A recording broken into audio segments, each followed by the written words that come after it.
Hello, kali ini kita akan bahas sebuah drama Korea yang dirilis tahun 2022 dan mendapatkan rating 8,1 versi IMDb. Drama karya dari sutradara Ah Gil-ho dan penulis Kim Eun-sok. Diangkat berdasarkan kisah nyata tentang kasus bullying yang terjadi di Korea Selatan. Drama ini menceritakan tentang seorang gadis yang diperankan oleh aktris kenamaan Korea Song Hye-kyo yang mendapatkan bullying di masa sekolahnya, dan ia pun berjuang untuk membalas dendam pada orang-orang yang sudah membulinya dan membuatnya menderita selama bertahun-tahun. Baiklah, tak perlu berlama-lama lagi, mari kita bahas. Ini dia The Glory Season 1. 지금도 봐. 네가 경찰서 가서 그 지랄까지 들었는데 넌 또 여기 와 있고. 힘 빼지 마. 네가 백날 소리 질러도 난 공공장소에서 시끄럽게. Cerita diawali ketika seorang siswa SMA yang bernama Mong Deun yang menjadi korban kekerasan sekolah yang dilakukan oleh teman-temannya. Hari itu, ia melaporkan perbuatan teman-temannya itu ke kantor polisi. Nah, rupanya orang tua dari teman-teman yang merundungnya itu mempunyai koneksi yang besar yang mampu membungkam perbuatan yang mereka lakukan, yang membuat laporannya tidak ditanggapi dan diabaikan begitu saja oleh polisi. Keesokan harinya, lagi dan lagi, ia dirundung, disiksa dan dilecehkan karena dengan berani melaporkan perbuatan mereka ke kantor polisi. 지금도 봐. 네가 경찰서 가서 그 지랄까지 들었는데 넌 또 여기 와 있고. 힘 빼지 마. 네가 백날 소리 질러도 난 공공장소에서 시끄럽게. Setelah itu, Dong-eun pergi ke ruang UKS untuk minta obat luka. Dan perawat di tempat itu yang mengetahui bahwa Dong-eun merupakan salah satu korban bully, merasa simpati dan ingin tahu siapa pelakunya.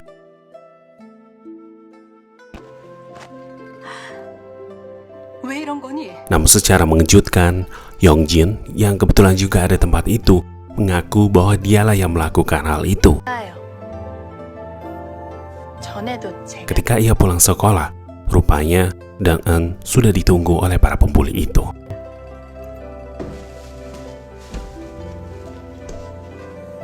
Di dalam sebuah kosan, mereka bahkan menghancurkan celengan milik Dong-eun yang sudah ia kumpulkan selama bertahun-tahun.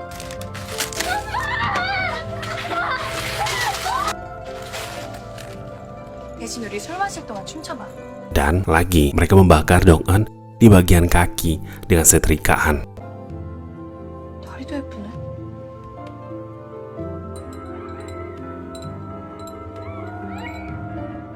Esok harinya, di sekolah, ketika Dong-eun mencoba untuk pergi ke ruang OKS, rupanya perawat OKS yang membelanya kemarin telah dikeluarkan dari sekolah.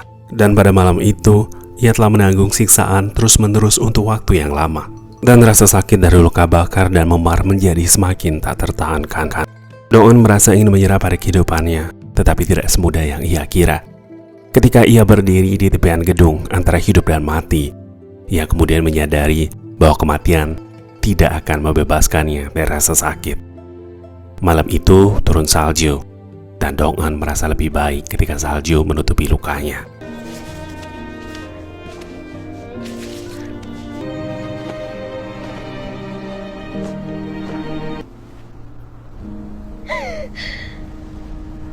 Keesokan harinya, Dong-eun memutuskan untuk pindah sekolah. Namun dalam keterangan formulir pengunduran dirinya, ia menuliskan bahwa karena kekerasan sekolah. Tentu saja akibat formulir itu, wakil kepala sekolah memanggilnya dan menyuruhnya mengganti alasan permohonan tersebut dengan yang lain. Ia diminta untuk bungkam atas apa yang terjadi pada dirinya, namun Dong-eun tidak mau melakukannya. 그리고 선생님은 방관하셨고. 이 만담으로 이게.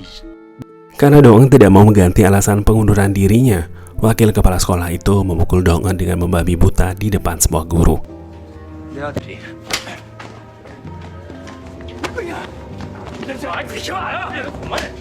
Namun nyatanya mereka punya ribuan cara. Wakil kepala sekolah memanggil ibu Dong-eun dan mempertemukannya dengan ibu Yongjin. Mereka memberikan suap kepada ibu Dong-eun untuk mengganti alasan formulir tersebut dengan keterangan bahwa Dong-eun gagal menyesuaikan diri. Dong-eun dibungkam dan Dong-eun menyadari bahwa dunia hanya melayani orang-orang yang berpengaruh.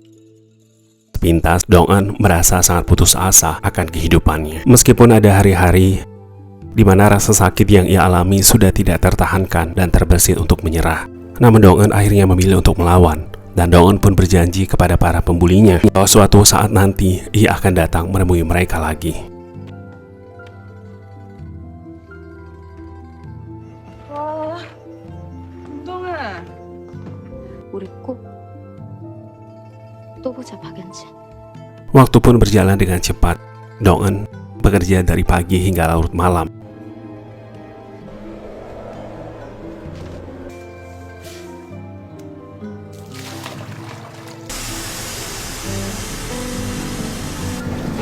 Dong-eun bahkan mampu menyelesaikan ujiannya dan diterima di perguruan tinggi. Bukannya Dong-eun tidak pernah ingin melupakan masa lalunya, tetapi bekas luka di tubuhnya mengingatkan bahwa tujuan hidupnya jauh lebih besar daripada emosi kecil manusia yang sering ingin dipuaskan oleh hatinya. Dan dia harus membuktikan pada dirinya sendiri bahwa salah satu impiannya saat ini adalah menghancurkan orang-orang yang pernah berani mempermalukannya di masa lalu. Rencana awal pembalasan dendam pun dimulai. Dong-eun yang sudah dewasa kini kembali ke kota masa kecilnya dulu.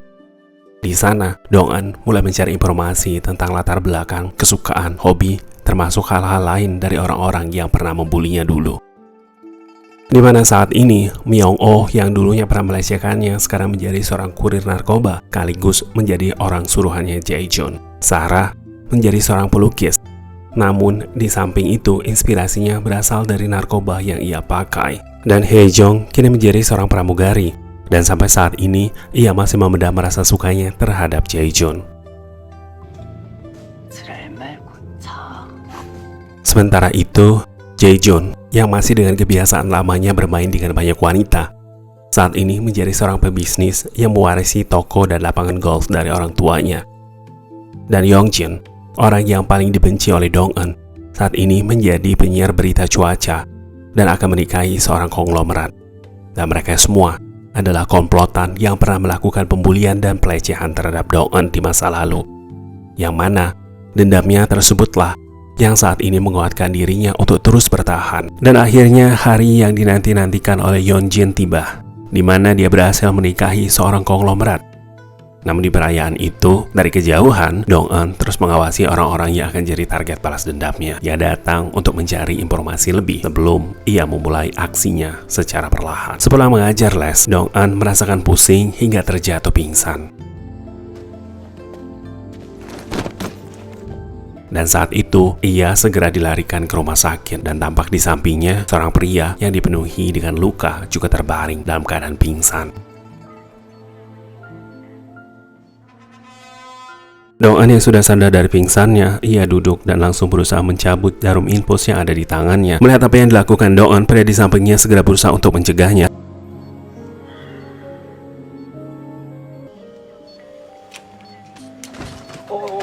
Rupanya pria tersebut adalah seorang dokter, dan ia pun mencoba meredakan sakit bekas tusukan jarum infus pada Dong-eun. Namun belum sempat ngobrol panjang, Dong-eun tiba-tiba langsung beranjak dan pergi. Hingga tak lama kemudian, dokter datang dan bermaksud untuk menjelaskan penyakit yang diderita Dong-eun. Namun, Dong-eun sudah pergi lebih dahulu, sebelum ia tahu apa penyakit yang dialaminya.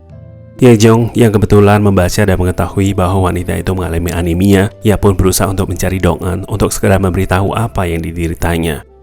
Ia bahkan terus mengikuti Dong-eun kemanapun ia berada, namun ia ragu untuk memulai pembicaraan dengan Dong-eun.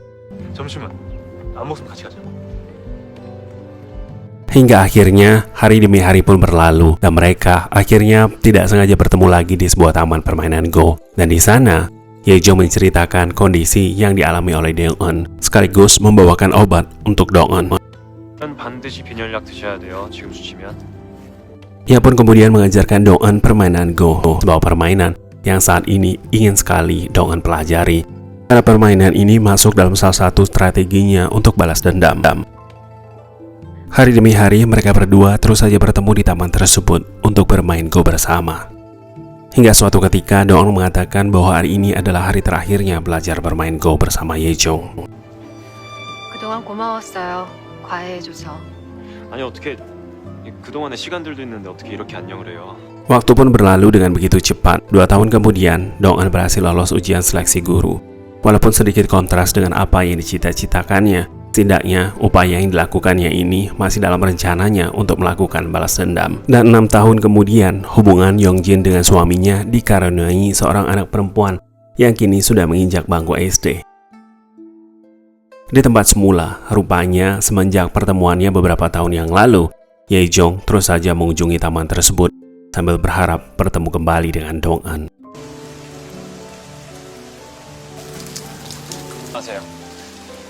왜 물 있는 쪽으로 걸어? 이쪽으로 오세요.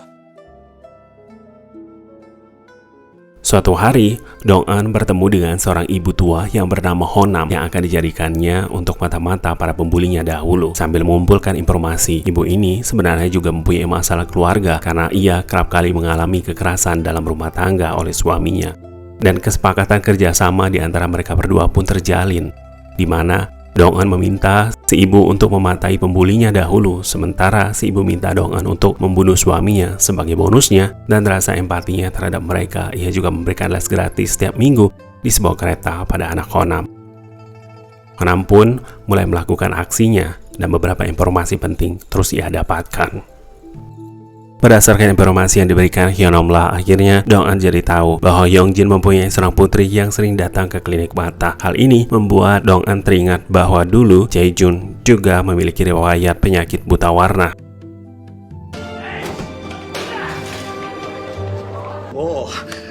내 눈이 뭐이 씨발아! 내가 색약이 장님이야? Di hari berikutnya, suami Yongjin berada di sebuah klub untuk bermain Go bersama dengan aki-aki. Sebenarnya itu bukan sebuah kebetulan, karena suami Yongjin itu sebenarnya menyukai permainan Go. Dan karena itulah ia berada di tempat itu, sambil terus melirik ke arah Dong-an yang terus saja menang beberapa ronde melawan aki-aki di sana. Dan itu ternyata adalah bagian dari rencana Dong-an agar bisa dekat dengan suami Yongjin, si pembulinya dahulu. Dan rencana pun berjalan dengan lancar. Ketika malam harinya, Do-young masih terus teringat akan keahlian Dong-an dalam bermain Go yang membuatnya berhasrat untuk bisa mengalahkan Dong-an di hari berikutnya. Di hari berikutnya, saat Dong-an naik kereta dengan tujuan ingin memberikan les tambahan kepada anaknya Hyeongnam, tak sengaja Dong-an bertemu dengan Ye-jong. Meskipun saat itu pertemuan mereka terbilang singkat, namun di akhir pembicaraan, Ye-jong memberikan kartu namanya kepada Dong-an dan berharap mereka akan bertemu kembali suatu saat nanti. 나는 여기 있어요. 혹시나 궁금해할까봐. Malam harinya, seperti biasa, Hyeonnam memberikan laporan terkait perkembangan dalam tugasnya dalam menjadi mata-mata. Dan kali ini, ia melaporkan bahwa ketua yayasan sekolah tempat anak Yongjin bersekolah ternyata adalah seorang gay. Dengan bukti yang ia miliki, kini Dong-an menemui ketua yayasan dan mengancam akan mengekspos apa yang terjadi jika ia tidak dijadikan sebagai guru di kelas anak Yongjin. 제가 원하는 건 세명초등학교 1학년 2반 담임입니다. Dengan begitu, akhirnya Dong-an diterima menjadi guru di kelas anaknya Yongjin. Sementara itu, di hari perayaan ulang tahun sekolah, SMA Sunghan menunjuk Yongjin sebagai alumni terbaik. Semua geng pembulinya datang, begitu juga dengan Dong-an yang memberikan tepuk tangan paling keras ketika penghargaan alumni terbaik itu diberikan.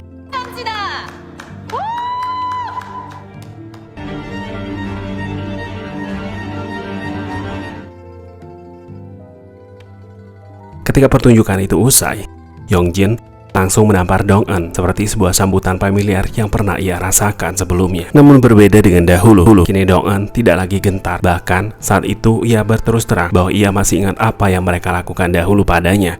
Dan tentunya kehadirannya di sana bukanlah sebuah kebetulan. 암튼 반가웠어 다들.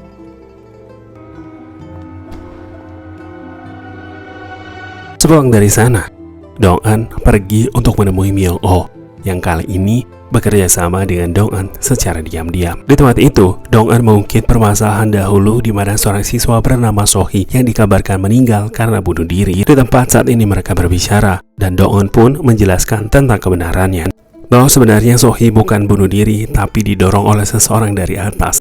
Dan tentang siapa yang mendorong Sohee menjadi pertanyaan bagi Myung-oh. Namun, Dong-eun tidak akan mengungkapkan siapa pelakunya sebelum Myung-oh setuju untuk bekerja sama dengannya. Dong-eun langsung mengungkapkan tugas yang harus dilakukan oleh Myung-oh. Myung-oh diminta untuk mengambil sampel rambut dari Jae-jun, di mana rambut itu akan digunakan oleh Dong-eun untuk melakukan tes DNA antara Jae-jun dan anak dari Yongjin untuk mengetahui apakah benar anak dari Yongjin itu merupakan hasil hubungan gelap Yongjin dengan Jae-jun. Dari Myung-oh lah, Dong-eun mengetahui tentang 2 akun narkoba Sarah, dan ia mengetahui juga tentang siapa pria yang disukai oleh Hye-jong. 이설아 약장부 최혜정이 목매는 남자 신상. Lalu Dong-eun meminta Myung-oh untuk mengambil imbalan atas kerjasama yang sudah mereka lakukan di sebuah kamar mayat. 넌 이거. Hingga akhirnya ketika Myung-oh tiba di kamar mayat yang disebutkan, betapa terkagetnya ia ketika mengetahui bahwa mayat yang ditujunya adalah mayat Yoon So-hee, siswa yang dulu menjadi korban perundungan sebelum Dong-eun dulu. Selepas dari sana, meskipun bukan uang yang ia dapatkan, Myung-oh tetap tersenyum karena berdasarkan informasi yang ia punya, ia bisa gunakan untuk memeras rekan-rekannya hingga bisa mendapatkan uang yang jauh lebih banyak. Suatu hari, Yongjin menerima telepon dari anaknya. Anaknya itu bercerita kalau saat ini ia punya wali kelas baru. Yongjin pun terkejut ketika anaknya mengatakan bahwa wali kelas yang dimaksud adalah Dong-eun. Tentu saja hal tersebut membuat Yongjin cemas dan ketakutan. Ia pun segera bergegas menuju ke sekolah anaknya. Ia takut kalau anaknya akan diperlakukan dan dirundung seperti dulu ia merundung Dong-eun. Ketika pelajaran usai, Yongjin langsung masuk ke kelas di mana Dong-eun mengajar. Dong-eun pun langsung memprovokasi Yongjin dengan mengatakan bahwa perjalanannya sampai ke titik ini bukanlah suatu kebetulan. Semuanya sudah ia rencanakan dalam rangka untuk membalas dendam. 여기까지 오는데 우연은 단 한 줄도 없었어. 말했었잖아. 또 보자고. 나의 체육관에 온 걸 환영해, 연진아. Yongjin tiba-tiba mendapatkan informasi yang membuatnya semakin takut, di mana wali kelas yang dahulu selalu membelanya dikabarkan meninggal dunia. Dan hal tersebut langsung dikonfirmasi oleh Dong-eun. Ia mengatakan bahwa benar wali kelasnya itu meninggal dan ia adalah pelakunya. Dong-eun mengetahui bahwa wali kelasnya tersebut mengidap asma dan alergi. Karena itulah Dong-eun mengirimkan begitu banyak karangan bunga yang membuat asmanya kambuh. 벌써 축하 꽃다발이 와 있나 보지. Di akhir pembicaraan mereka, Dong-eun mendekati Yongjin, lalu ia mengatakan agar Yongjin jangan coba-coba untuk memindahkannya atau anaknya ke sekolah lain. 예솔이 전화?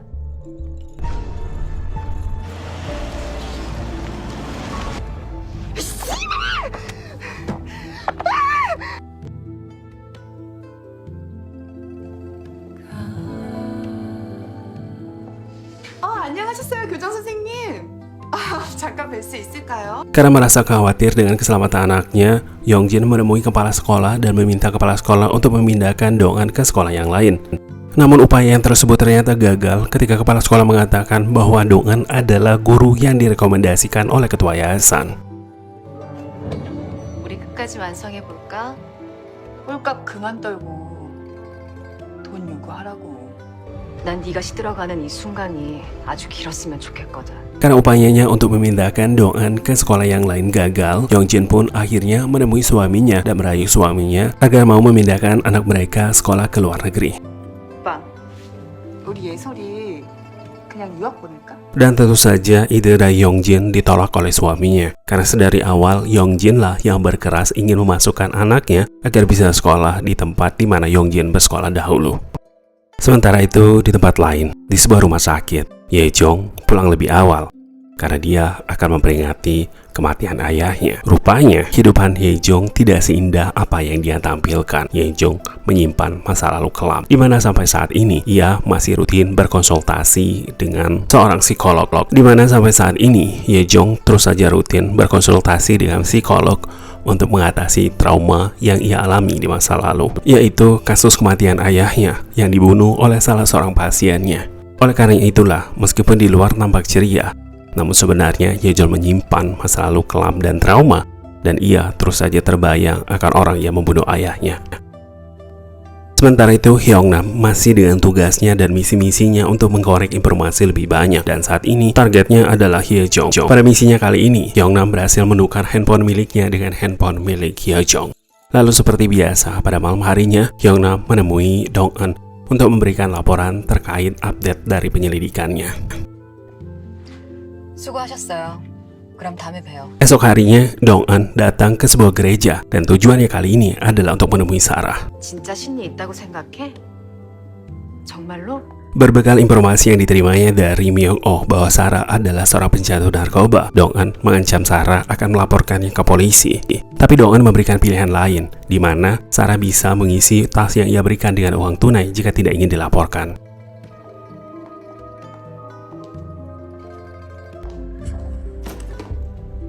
보름 줄게. Suatu ketika Dong-eun sedang berada di taman permainan Go, tiba-tiba Dong-eun teringat akan Yejong. Lalu Dong-eun membuka handphonenya, kemudian ia sadar betapa ia selama ini mengabaikan Yejong, karena sekalipun ia tidak pernah membalas pesan yang dikirim oleh Yejong. Dan kali ini Dong-eun memutuskan untuk memulai chat lebih dahulu.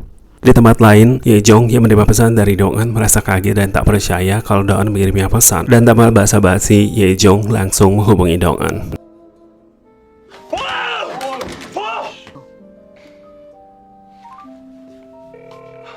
Mereka berdua akhirnya bertemu kembali di sebuah kafe. Mereka berbicara dan berbagi tentang pengalaman dan pekerjaan mereka. Karena suasana ceria yang dibawa oleh Yejong membuat Dong-eun akhirnya merasakan kebahagiaan dalam hidupnya untuk pertama kalinya. 내가 행복하게 해줄게요. 왜 웃어요?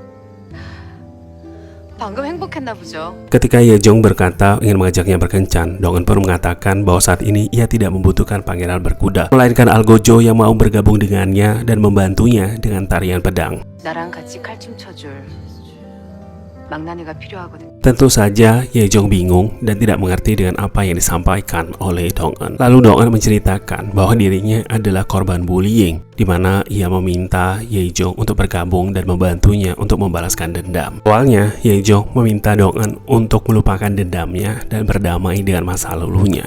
Namun, ketika Dong-eun membuka bajunya dan memperlihatkan semua bekas luka yang ia terima dari kasus pembulian tersebut, akhirnya Yejong mengerti dan paham. Ia pun bersedia untuk menjadi Algojo dan membunuh siapapun yang telah membuli Dong-eun dan membuatnya mengalami penderitaan selama bertahun-tahun. 할게요.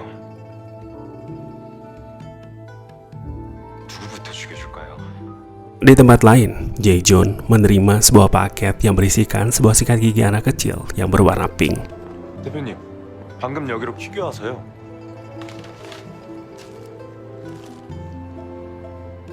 Kejadian tersebut membuat Jae-joon berpikir mungkinkah Haesol adalah putrinya bersama dengan Yejin. 혹시 내 딸인가? 미쳤네.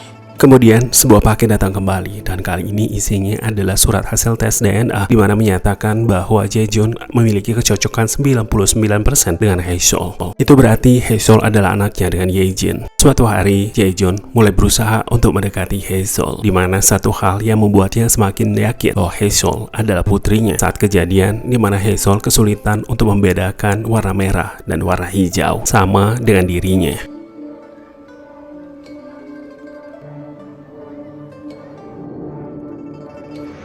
아유, 누굴 닮아 이렇게 천재일까 우리 예솔이는? Setelah memastikan bahwa Haesol benar-benar anaknya, Jae-joon lalu memanggil pengacaranya untuk berkonsultasi apakah dia bisa mengambil hak asuh dari Haesol. Namun pengacaranya tersebut mengatakan bahwa mustahil untuk mengambil hak asuh Haesol dari Do-yeon kecuali Yongjin selaku ibunya bercerai dengan Do-yeon. 안 돼, 불가능해. 애 못 데려와. 법적 친부가 애를 버리지 않는 한 넌 영원한 이손이라고.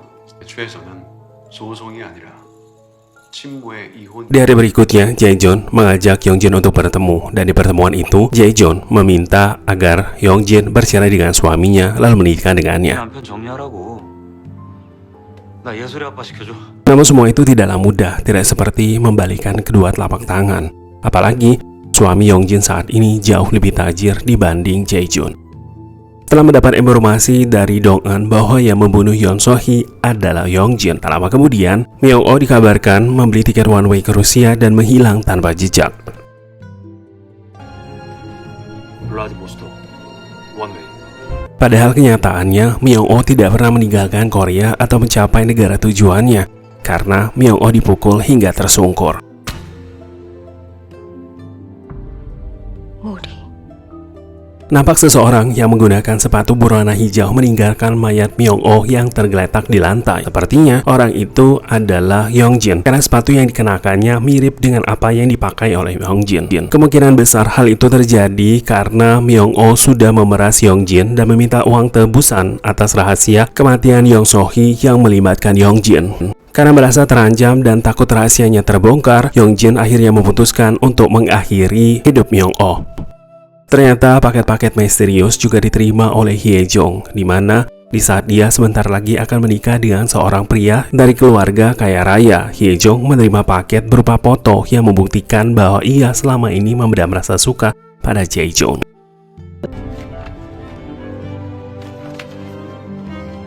Paket tersebut sebenarnya adalah sebuah ancaman yang mana jika foto tersebut tersebar dan diketahui oleh calon suaminya, maka pernikahannya terancam batal. Suatu hari ketika Hye-jong datang menemui calon ibu mertuanya, ia sangat kaget ketika mengetahui bahwa ternyata calon ibu mertuanya tersebut sangat akrab dengan Dong-eun. 결혼하는구나. 축하해. 우리 얘기 좀 하자 지금.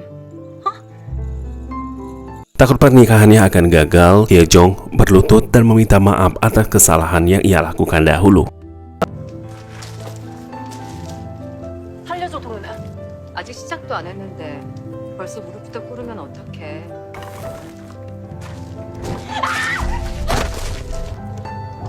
그래 미안해. 정말 미안해. Dong-eun pun setuju akan memaafkan Hye-jong asalkan Hye-jong mau bekerja sama dengan melaporkan ke polisi tentang kasus hilangnya Myung-oh serta meminta kepolisian untuk mengusut kasusnya. 뭔데? 원하는 게 뭐냐고 씨발려나! 손명호 실종 신고. Upaya dan strategi Dong-eun untuk mendekati suami dari Yongjin ternyata berhasil.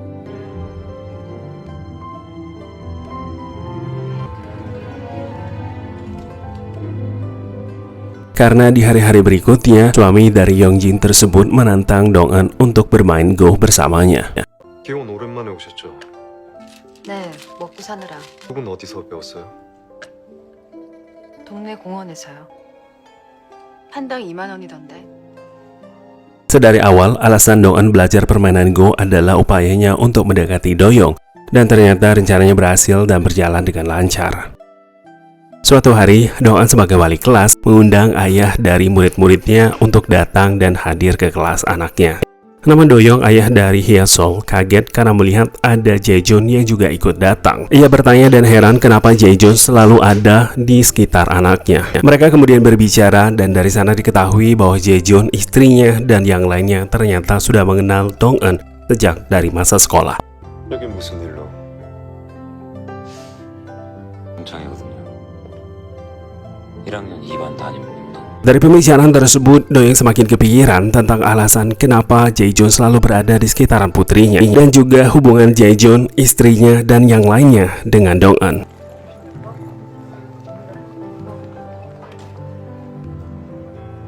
팔솔 앞에 봐. 뭐 하지 않은 겁니까? 교실에서부터 계속. 아유 칠 것 같아 분위기가. Karena curiga dan diliputi rasa penasaran, Do-young kemudian menghubungi Hye-jong dan mengajaknya bertemu. Do-young menyuap Hye-jong dengan tas mahal agar Hye-jong bisa menceritakan tentang masa lalu istrinya.